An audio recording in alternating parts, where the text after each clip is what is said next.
What's up, guys? UFC Perth JDM versus Prates takes place in about 12 hours, and this is the best fight night of the year so far.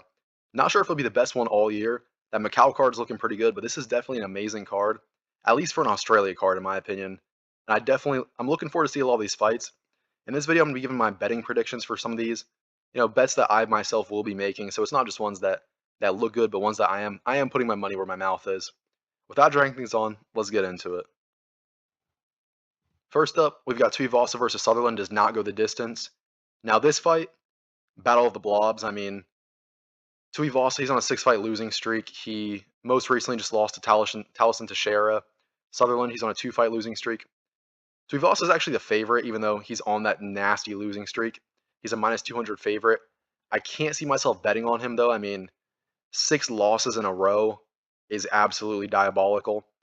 And Sutherland, he himself, I mean, he's on a 2-fight losing streak. Granted, those are decent fighters. We got one to Brendo Pericic, another to Walter Walker.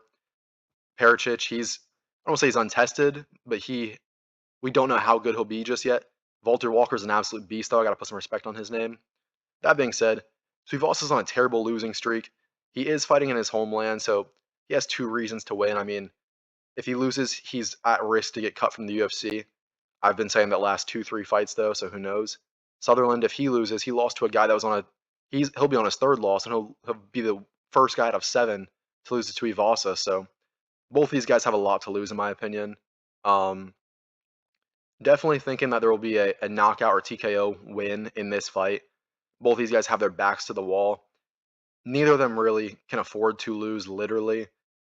Tuivasa, 6-fight losing streak, fighting again at home, 2nd time in 4 months. Quick turnaround, mind you. He was originally supposed to fight Sean Sharaf, a guy who is he's 4-2. I mean, pretty much the same as Sutherland's 10-5, also on a 2-fight losing streak.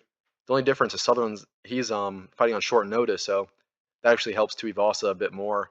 But Sutherland, like I said, 2-fight losing streak, trying to get through that. Can't lose to Tuivasa. Can't be his first win in 7 fights. So this one I don't see going the distance. Next up, we've got Shamil Gaziev versus Brando Pericic.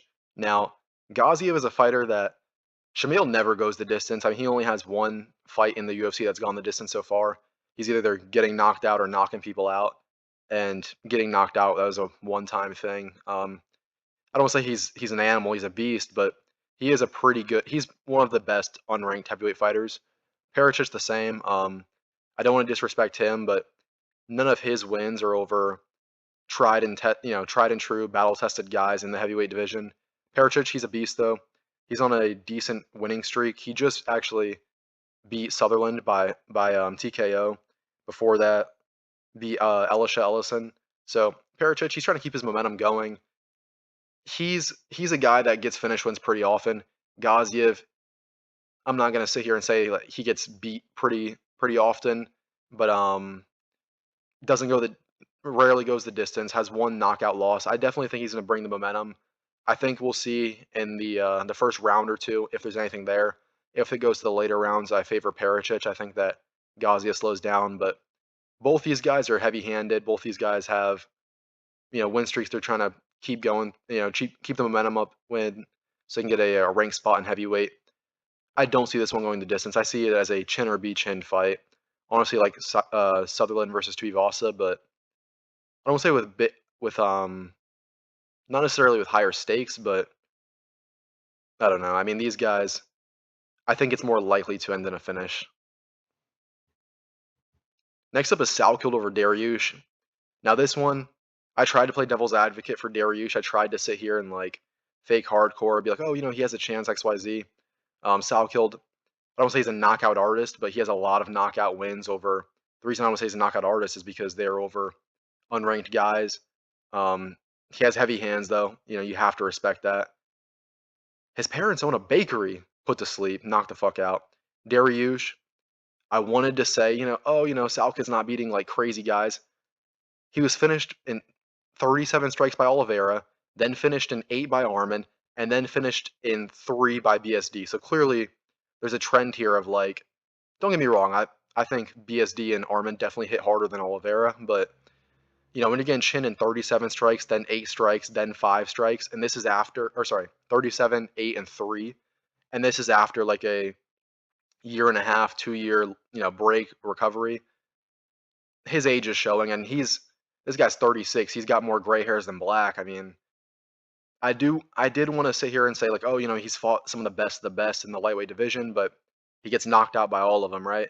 And then I did want to say, oh, he has great grappling. He can neutralize Salkild.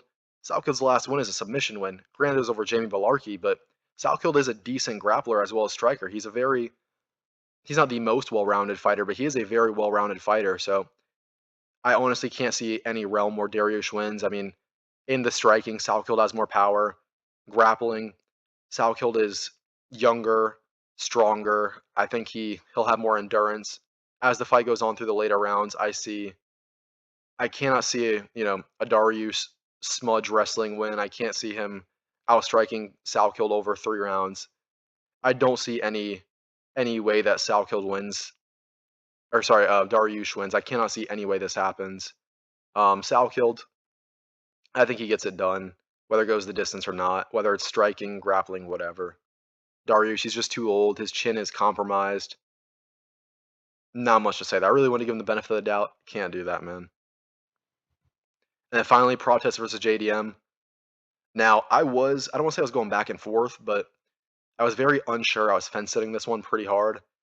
Ultimately, what tipped me off was, I mean, both these guys are beasts, right? JDM, he was on an 18-fight win streak. I believe he has 13 wins by knockout. Prates, 23 wins. 18 by knockout. Both these guys are knockout. They're knockout artists. Let's just put it that way. JDM is one of the crispest, cleanest strikers in the UFC. Prates, he's a great striker. Also has some heavy hands. Prates, both these guys have taken, I want to say, respectable L's lately. JDM lost the pound for pound number 1. And in that fight, the biggest issue was the wrestling, which he does not have to worry about with Prates. That's a point towards JDM. However, Prates, he lost to Ian Gary, who mixed in the wrestling as well. I believe he landed 4 takedowns in that fight, Ian Gary. So that's something Prates will need to worry about with JDM. That being said, in a purely striking matchup, I do think Prates has more power, and he may not be as clean in the boxing, but his kicks are a great neutralizer, I'd say. He's a better kickboxer, and he has more power. So really, I wanted to say I was 50-50, but the one thing that sets me over the edge on this one is that when they asked each fighter how they see the fight going, Prates said he's going to knock JDM the fuck out. He said, hey, Australia, I love you guys. You're my second home. I'm going to knock out your boy. Full of confidence. It reminded me of, like, McGregor versus Jose Aldo. Like, just absolute confidence. I wouldn't even say arrogance, but it looks like he knows something that we don't know. And then JDM, they asked him what he thinks, and he said, it's going to be a 25-minute war. If the best answer you can give to the media in your home country is, hey, I'm going to go to war with him for 25 minutes, not even like, hey, I'm going to dominate him for 25 minutes, not I'm going to knock him the fuck out, like, that showed to me a mental gap in JDM that honestly made me remember the face whenever he was fighting Islam after like round 3 or 4, at the start of 4 or 5. They pointed the camera to JDM, and he just looked mentally defeated. I mean, yeah, I'm sure he was exhausted from the wrestling. I'm sure he was, in pain from getting hit, getting punched in the face repeatedly, elbowed, whatever, by Islam. But, like, part of it, I would say, was it just looked like he was mentally broken. I mean, when you're sitting here saying before your fight, the best you can say is, I'm going to have a 25-minute war with a guy who puts people away. I mean, 18 knockouts, that's not a good look in my opinion. There's something there that makes it hard for me to say that I can confidently pick JDM. And I do respect him. He's a great fighter, but I think Prates gets it done, man. That being said, let me know what you guys think. Like, comment, share, subscribe. Let me know who you think wins these fights. Let me know which bets you're making, the fight you're most excited for, etc., etc. I'll catch you in the next one.